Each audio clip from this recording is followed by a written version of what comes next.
देख रहे थे अभी कलकत्ता के अंदर क्या हुआ। जैसे ही एक प्रोग्राम के अंदर आपकी चीफ मिनिस्टर बोलने के लिए आई और वैसे ही जय श्री राम का नारा देकर हिंदू मुस्लिम का रंग देने की कोशिश की गई थी। और उस बहादुर लेडी ने कितनी अच्छी तरीके से जवाब दिया, और किसके सामने जवाब दिया ये देखिए आप, किसके सामने जवाब दिया ये देखिए। मुंह ऐसा करके रह गया। सुबह के रात 12 बज रहे थे उसके चेहरे पर हूं। मेरे सामने भी ऐसा कोई बोल सकता है?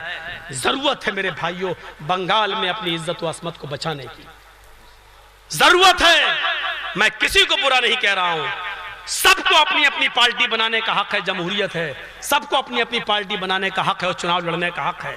मौलवी जर्जीस को भी अपनी पार्टी बनाने का हक है और हमें भी जमहूरियत इजाजत देती है। लेकिन मैं पागल नहीं हूं, मैं पागल नहीं हूं मैं अपनी पार्टी बनाकर मजाक उड़ाऊं, मैं पागल नहीं हूं। मेरे भाइयों बस इतना जरूर कहना चाहता हूं कि इस वक्त ये तो सच है, ये सच्चाई है कि मुसलमानों तुम्हारा कोई नहीं है, यूपी में हमारा कोई नहीं है।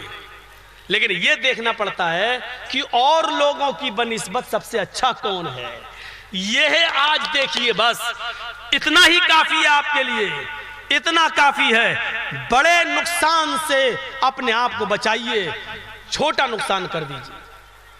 मौलवी जर्जीस मुसलमानों के बीच में खड़ा होकर चुनाव लड़ने लगा, और आप मौलाना जर्जीस अगर जीत रहा है, लेकिन यहां बीजेपी आ रही है, सुन लीजिए मैं नाम ले रहा हूं, अगर मौलाना जर्जीस जीत रहा है और बीजेपी भी आ रही है तो मौलाना जर्जीस को हरा दीजिए।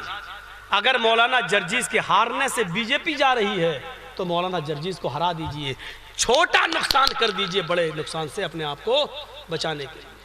मेरे चचेरे भाई का, फुफेरे भाई का पैर काटा गया। जब डॉक्टर ने कहा साहब पैर काटा जाएगा, उस लड़के ने कहा नहीं, ऐसी जिंदगी से क्या फायदा, हमें मर जाना बेहतर है। मैंने उसको बहुत समझाया, देखो तुम्हारे बाप नहीं है, माँ नहीं है, एक बेटी है तुम्हारी, कहीं ऐसा ना हो। डॉक्टर ने साफ कह दिया अपने अपने जिम्मेदारी पे ले जाना चाहो ले जाओ, लेकिन फिर ये बचेगा नहीं। पैर काट के जिंदगी, एक तरफ जिंदगी एक तरफ पैर, जिंदगी भी प्यारी है पैर भी प्यारा है, लेकिन दोनों में से एक चीज की कुर्बानी तुम्हें देना पड़ेगी, या तो जान की कुर्बानी दो या पैर की। बड़े नुकसान से बचाने के लिए छोटे नुकसान को गवारा कर लो, पैर कटा लो, जान बचा लो, क्योंकि कम से कम अपने बच्चों के सामने तो रहोगे। पैर कटा दिया, यही हाल आपका है, हमारा है। छोटा नुकसान कर लो बड़े नुकसान से बचाने के लिए। हम इस वक्त इस कंडीशन में हैं कि मेरी बीवी को बच्चा हो रहा है और डॉक्टर ने ये कह दिया ऑपरेशन होगा, मैंने कह दिया करो। ऑपरेशन के वक्त बोला बाहर निकलकर जल्दी फैसला करो, माँ या बच्चे में से मैं किसी एक को बचा सकता हूँ। बच्चा भी प्यारा है, पहला बच्चा है, नहीं खोना चाहता हूँ, और उसकी बीवी, माँ भी, यानी मेरी बीवी भी मुझे प्यारी है, उसको भी नहीं खोना चाहता हूँ। वो किसी की बेटी है, किसी की बहन है, उसको हम गवारा नहीं करना चाहते कि वो मरे। लेकिन डॉक्टर ने कहा 2 मिनट में बताओ, और ये फैसला मुझे लेना पड़ रहा है कि बीवी को बचा लो, अगर बच्चा जा रहा है तो जाने दो, बीवी सलामत रहेगी तो बच्चे और भी हो जाएंगे। ये कलेजे पर हाथ रखकर हमें मजबूरी में ये फैसला लेना पड़ रहा है कि माँ को बचा लो, बच्चे की जान जा रही है तो जाने दो। इस वक्त ये फैसला लेने की जरूरत है आपको, ये फैसला लेने की जरूरत है। बड़े नुकसान से बचाने के लिए अपने आप को छोटा नुकसान गवारा कर लो और बड़े नुकसान से अपने आप को बचा लो। एक 35